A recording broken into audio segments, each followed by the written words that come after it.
പ്രവർത്തനം തുടങ്ങിയ കാലം മുതൽ വേദികളിൽ നിന്നുള്ള സൗഹൃദമായിരുന്നു പ്രിയപ്പെട്ട ഉമ്മൻചാണ്ടി സാറ്. മുഖ്യമന്ത്രിയായിരിക്കുന്ന കാലത്താണ് കൂടുതൽ അടുത്തത്. പാർട്ടി യോഗങ്ങളിൽ പലപ്പോഴും ഞാൻ പ്രസംഗിച്ചു കൊണ്ടിരിക്കുമ്പോൾ ഉമ്മൻചാണ്ടി സാറ് കയറി വരുന്നുണ്ടാകും. ഞാനിങ്ങനെ സാറിനെ കുറിച്ച് സാറിൻ്റെ KSU കാലം മുതൽ ഒരുപക്ഷെ സാറിൻ്റെ ജീവിതത്തിലെ ഏറ്റവും സെറ്റ് കാര്യങ്ങൾ പഠിച്ച ഒരാളാണ്.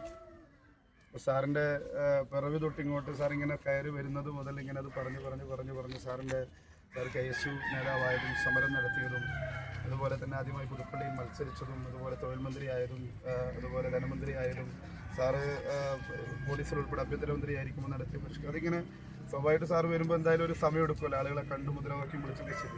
ഇങ്ങനെ വരുന്നത് വരെ നിർത്താതെ സാറിനെ കുറിച്ച് ഇങ്ങനെ പറയുന്നത് എന്നോട് ഒന്ന് രണ്ട് തവണ ചോദിച്ചത് എങ്ങനെയാണ് ഇങ്ങനെ പറയുന്നത് എന്ന്. അങ്ങനെ KSUവിൻ്റെ കണ്ണൂർ ജില്ലാ കമ്മിറ്റി അംഗമായിരിക്കെ ഒരു വേദിയിൽ വെച്ചാണ് സാറ് എന്നെ അടുത്ത് പരിചയപ്പെടുന്നതും പിന്നീട് ആ സൗഹൃദം എവിടെ കണ്ടാലും പേരെടുത്ത് വിളിക്കുന്ന ഒരു സൗഹൃദം സാറ് കാണിച്ചു. ഏത് ആൾക്കൂട്ടത്തിൻ്റെ ഇടയിലും പേര് വിളിക്കുമായിരുന്നു. KSUവിൻ്റെ സംസ്ഥാന വൈസ് പ്രസിഡന്റ് ആയിരിക്കും. ഞാനും ആ സൗഹൃദവും ബന്ധവും പല കാര്യങ്ങൾക്കും പല ആവശ്യങ്ങൾക്കും നാട്ടിലെ പല ആവശ്യങ്ങൾക്കും സാറിൻ്റെ അടുത്ത് പോയി. സാറ് കണ്ണൂർ വരുമ്പോൾ ഒരുപാട് ആവശ്യങ്ങൾക്ക് ഏത് ആവശ്യങ്ങളും സാധിച്ചു തന്നൊരു ബന്ധം. ആ ബന്ധം കൂടുതലൊരു ആത്മബന്ധമാകുന്നത് KSU സംസ്ഥാന വൈസ് പ്രസിഡന്റായി പ്രസിഡന്റ് സ്ഥാനത്തേക്ക് മത്സരിച്ചപ്പോഴാണ്. പ്രിയപ്പെട്ട ശ്രീ KM അഭിജിത്തും ഞാനും തമ്മിലാണ് മത്സരിച്ച് വൈസ് പ്രസിഡന്റ് ആയപ്പോൾ അഭിജിത്ത് പ്രസിഡന്റും ഞാൻ വൈസ് പ്രസിഡന്റ് ആയപ്പോൾ എന്നെ ആദ്യം വിളിച്ച് ആസ്വദിപ്പിച്ചത് ഉമ്മൻചാണ്ടി സാറാണ്. തളരരുത്, രാഷ്ട്രീയ രംഗത്ത് സജീവമായി നിൽക്കണം, എൻ്റെ എല്ലാ പിന്തുണയും പ്രോത്സാഹനവും ഉണ്ടാവും, ഇതൊരു അവസരമായി എടുക്കണം എന്നൊക്കെ ഉൾപ്പെടെ പറഞ്ഞ് വലിയ പ്രോത്സാഹനമായിരുന്നു ഉമ്മൻചാണ്ടി സാർ നൽകിയത്. അതിനുശേഷം ഏത് വേദിയിലും എവിടെ കണ്ടാലും പേരെടുത്ത് വിളിക്കും. ആ ബന്ധം അങ്ങനെ തുടർന്നു. ഞാൻ യൂണിവേഴ്സിറ്റി ഈ ധർമ്മടം അസംബ്ലിയിലെ യൂണിവേഴ്സിറ്റി ക്യാമ്പസിൽ പഠിക്കുന്ന സമയത്താണ് തുടർച്ചയായി അക്രമത്തിനിരയാകുന്നത്. ദിവസങ്ങളോളം ആശുപത്രിയിൽ കിടക്കേണ്ടി വന്ന സമയത്ത് ഇന്നത്തെ ആഭ്യന്തരമന്ത്രി ശ്രീ തിരുവഞ്ചൂർ രാധാകൃഷ്ണനോട് പറഞ്ഞു, ഇൻ്റലിജൻസ് റിപ്പോർട്ടും ഉണ്ടായിരുന്നു, ബഹുമാനപ്പെട്ട ഉമ്മൻചാണ്ടി സാറാണ് 2 ഗൺമാന്മാരുടെ സുരക്ഷ എനിക്ക് ഏർപ്പെടുത്തി തരുന്നത്. 1 വർഷത്തോളം എൻ്റെ നിയമപഠനം ഈ ധർമ്മട അസംബ്ലിയിലെ പാലയാട് യൂണിവേഴ്സിറ്റി ക്യാമ്പസിൽ, അതായത് പിണറായി വിജയൻ്റെ വീടിൻ്റെ തൊട്ടടുത്താണ് ഈ ക്യാമ്പസ് വരുന്നത്. ആ ക്യാമ്പസിൽ ഞാൻ പഠിച്ചത്. ഒരുപക്ഷെ അന്ന് ആ ഗൺമാന്മാരുടെ സുരക്ഷ ഇല്ലായിരുന്നുവെങ്കിൽ ഇന്ന് എനിക്കിതുപോലെ നടക്കാൻ പറ്റും എന്ന് ഞാൻ വിശ്വസിക്കുന്നില്ല. അന്ന് ആ സുരക്ഷ ലഭിച്ചതുകൊണ്ട് മാത്രമാണ് പഠനം അത് അവസാനിപ്പിക്കേണ്ട എൻ്റെ നിയമപഠനം അവസാനിപ്പിക്കേണ്ട, ഒന്നുകിൽ അവിടെ പഠനം അവസാനിക്കുക അല്ലെങ്കിൽ എന്തെങ്കിലും ഒന്ന് സംഭവിക്കുക. ഇത് മാത്രമായിരുന്നു എൻ്റെ മുമ്പിലുണ്ടായിരുന്നത്. അത്ര വലിയ ഒരു പ്രയാസം ഉണ്ടായിരുന്ന ഒരു സമയത്ത്, തുടർച്ചയായ അക്രമങ്ങൾ നേരിട്ട സമയത്താണ് സാറ് ഗൺമാൻ സുരക്ഷ തരുന്നത്. ആ സുരക്ഷയിലാണ് എൻ്റെ നിയമ പഠനം ഞാൻ പൂർത്തിയാക്കിയത്. അത് കഴിഞ്ഞ് എൻ്റെ വിവാഹത്തിന് ഞാൻ സാറിനെ വിളിക്കാൻ പോയി. സാറിന് ചെറിയൊരു പനിയൊക്കെ പിടിച്ച് കിടക്കുന്ന സമയമാണ്. പക്ഷേ ആ പനി പിടിച്ച് കിടക്കുന്ന സമയത്ത് എന്നോട് അദ്ദേഹത്തിൻ്റെ ഭാര്യ എന്തായാലും വരില്ല, സാറിന് റെസ്റ്റ് വേണമെന്ന് കട്ടായം പറഞ്ഞിട്ടാണ് ഞാൻ വളരെ വിഷമത്തോടു കൂടിയാണ് ഇറങ്ങുന്നത്. പക്ഷേ എന്നോട് പറഞ്ഞു, വിഷമിക്കേണ്ട, എനിക്ക് എന്തെങ്കിലും പറ്റുമെങ്കിൽ ഞാൻ വരുന്നുണ്ട്. പുതുപ്പള്ളി ഹൗസിലാണ് തിരുവനന്തപുരത്ത് പോയി ഞാൻ നേരിട്ട് ക്ഷണിക്കുന്നത്. പക്ഷേ സാറിനൊന്ന് പനി ഉണ്ടായിട്ടും ആരോഗ്യ പ്രശ്നം ഉണ്ടായിട്ടും സാറ് കണ്ണൂർ വന്നത്. അങ്ങനെ ഒരുപാട് അടുത്ത എന്താ പറയുക സാറുമായി ബന്ധപ്പെട്ട ഒരുപാട് അനുഭവങ്ങൾ എനിക്ക് പറയാനുണ്ട്. എന്നോട് ചോദിച്ചു, നമ്മൾ സ്വാഭാവികമായിട്ട് സംഘടനാ രംഗത്ത് നിൽക്കുമ്പോൾ ഉണ്ടാകുന്ന സാമ്പത്തിക പ്രയാസങ്ങൾ ഞാൻ ചോദിച്ചിട്ടൊന്നുമില്ല. പക്ഷേ RK ബാലകൃഷ്ണൻ്റെ കയ്യിൽ ഒരു സമ്മാനം കൊടുത്തു വിട്ടത് എന്നെ സംബന്ധിച്ച് അതൊരു നമ്മുടെ ജീവിതത്തിൽ ഏറ്റവും ആഗ്രഹിക്കുന്ന ഒരു സമയം അല്ലെങ്കിൽ ഏറ്റവും പ്രയാസപ്പെടുന്ന സമയത്ത് കിട്ടുന്ന ഒരു സമ്മാനത്തിന് അല്ലെങ്കിൽ സഹായത്തിന് അതിന് കോടികളുടെ മൂല്യമുണ്ട്. പ്രിയപ്പെട്ട RK അത് കയ്യിൽ തന്നപ്പോൾ സാറിനോട് ഞാൻ ചോദിച്ചിട്ടുമില്ല. സാറ് ജസ്റ്റ് ഒന്ന് ചോദിച്ചു എന്നോട്, എങ്ങനെയാണ് കാര്യങ്ങളൊക്കെ. സ്വാഭാവികമായിട്ട് വിവാഹ സമയത്ത് ഉണ്ടാകുന്ന പ്രയാസങ്ങൾ ഉണ്ടാവുമല്ലോ. അതെന്നെ സംബന്ധിച്ച് എൻ്റെ ജീവിതത്തിൽ വലിയൊരു അനുഭവമായിരുന്നു. സാറിൻ്റെ ഒരു വലിയ സഹായം ആ സമയത്ത് കിട്ടുക. അങ്ങനെ എല്ലാ തരത്തിലും സാറുമായി ഉണ്ടായ ഒരു വൈകാരികമായ ബന്ധം. കഴിഞ്ഞ നിയമസഭാ തെരഞ്ഞെടുപ്പിൽ എന്നെ മത്സരിപ്പിക്കാൻ ഏറ്റവും കൂടുതൽ ബഹുമാനായ ശ്രീ രമേശ് ചെന്നിത്തലയോടൊപ്പം തന്നെ മുൻകൈ എടുത്തത്, അന്നെന്നെ നിരന്തരം വിളിച്ചത്, സംസാരിച്ചത്, ഒരു പക്ഷേ സാറിൻ്റെ കൂടെ വലിയ സഹായത്തിലാണ് തളിപ്പറമ്പ് അസംബ്ലിയിൽ മത്സരിക്കാൻ വേണ്ടി സാധിച്ചത്. എന്തായാലും അഭിജിത്തും താനും മത്സരിക്കണമെന്ന് ഉമ്മൻചാണ്ടി സാറ് പറയുകയും മത്സരിക്കാനുള്ള മുന്നൊരുക്കം നടത്താൻ ആദ്യം നിർദ്ദേശം നൽകുകയും ചെയ്തത് പ്രിയപ്പെട്ട ഉമ്മൻചാണ്ടി സാറായിരുന്നു. ഡൽഹിയിൽ നിന്ന് ഈ നിർദ്ദേശം, അന്ന് ചെറിയൊരു പ്രയാസം, ഇരിക്കൂർ അസംബ്ലിയുമായി ബന്ധപ്പെട്ട് വലിയ പ്രയാസം ഉണ്ടായിരുന്നു, ചെറിയ സംഘടനാ പ്രശ്നങ്ങൾ.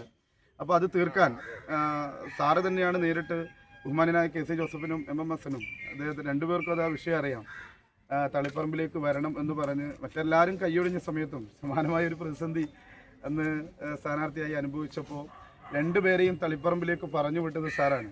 എന്നെ അന്ന് ഒരു ദിവസം 2-3 തവണ വിളിക്കും, താൻ വിഷമിക്കേണ്ട, ഞാൻ കെ സി ജോസഫിനെയും MMSനെയും അങ്ങോട്ട് പറഞ്ഞയച്ചിട്ടുണ്ടെന്ന് പറഞ്ഞ് ആ രണ്ടുപേരും വിളിച്ച് ഉമ്മൻചാണ്ടി സാർ പറഞ്ഞിട്ട് ഞങ്ങളങ്ങ് വരുന്നെന്ന് പറഞ്ഞ് അന്ന് തളിപ്പറമ്പിൽ ഇതുപോലൊരു പെർഫോമൻസ് നടത്താനുണ്ടായ സാഹചര്യം ഒരുക്കി തന്നത് സാറായിരുന്നു. അത് സത്യം പറഞ്ഞാൽ അത് വലിയൊരു കാര്യം തന്നെയായിരുന്നു. ഇവർ രണ്ടുപേരെയും തിരുവനന്തപുരത്ത് നിന്ന് ഒരു അസംബ്ലിയിലെ ചെറിയ പ്രയാസങ്ങളുണ്ടായിരുന്നു ഇരിക്കൂറിലെ സംഘടനാ പ്രശ്നങ്ങളുമായി ബന്ധപ്പെട്ട്.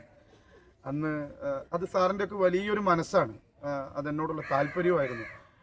എവിടെ കണ്ടാലും പ്രോത്സാഹിപ്പിക്കും. ഞാൻ ബാംഗ്ലൂരിൽ അവസാന കാലത്ത് ചികിത്സയിൽ നിൽക്കുന്ന സമയത്തും അദ്ദേഹത്തെ പോയി കണ്ടിരുന്നു.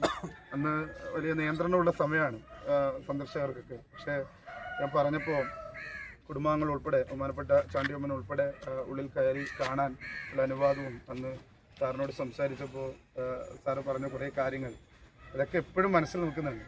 പക്ഷേ ഈ തെരഞ്ഞെടുപ്പിലും ഞാൻ കരുതുന്നത് സാറുണ്ടായിരുന്നെങ്കിൽ ഏറ്റവും ആദ്യം സാറോട് എത്തുമായിരുന്നുള്ള ഒരു വിഷമം എൻ്റെ മനസ്സിലുണ്ടായിരുന്നു.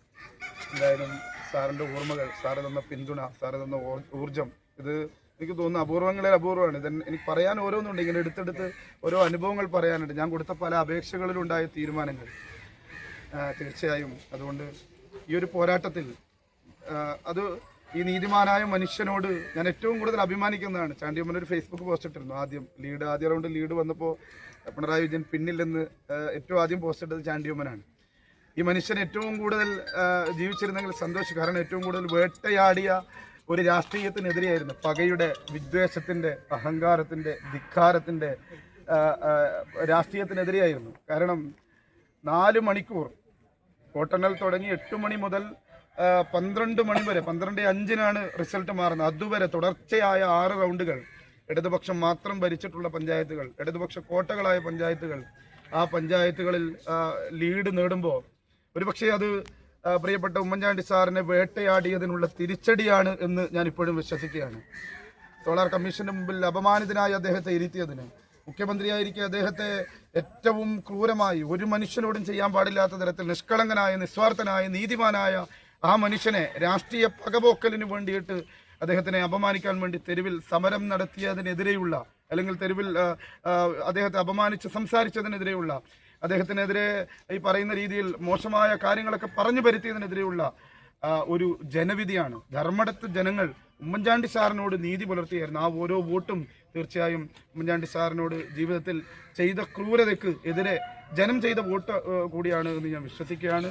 തീർച്ചയായും ആ ഒരു നേട്ടം രാഷ്ട്രീയപരമായ ഒരു വിജയമാണ്. അവസാന റൗണ്ടുകളിൽ ഇടതുപക്ഷ കോട്ടകളിൽ ജനാധിപത്യ വിരുദ്ധ സമീപനം സ്വീകരിക്കുന്ന പാർട്ടി ഗ്രാമങ്ങളാണ് പിണറായിലും ധർമ്മടത്തും കൂടുതലായി ഉണ്ടായിരുന്നത്. ഇവിടെ പിറകോട്ട് പോയെങ്കിലും രാഷ്ട്രീയപരമായൊരു വിജയം ധർമ്മടത്ത് ഉണ്ടായിട്ടുണ്ട്. തീർച്ചയായും ആ നേട്ടം പ്രിയപ്പെട്ട ഉമ്മൻചാണ്ടി സാറിൻ്റെ കല്ലറയിൽ സമർപ്പിക്കാനാണ് ഞാൻ കടന്നു വന്നത്. അദ്ദേഹത്തിൻ്റെ ദീപ്തമായ ഓർമ്മകൾ, ജ്വലിക്കുന്ന ഓർമ്മകൾ, പാവനമായ സ്മരണകൾ എന്നും മുന്നോട്ടുള്ള രാഷ്ട്രീയ പ്രവർത്തനത്തിനകത്ത്, സംഘടനാ പ്രവർത്തനത്തിനകത്ത് കരുത്തു പകരും. പ്രിയപ്പെട്ട ഉമ്മൻചാണ്ടി സാറെ ഈ സമയം ഹൃദയത്തിൽ കൊണ്ടു നടന്ന് അനുസ്മരിക്കുകയുള്ളൂ.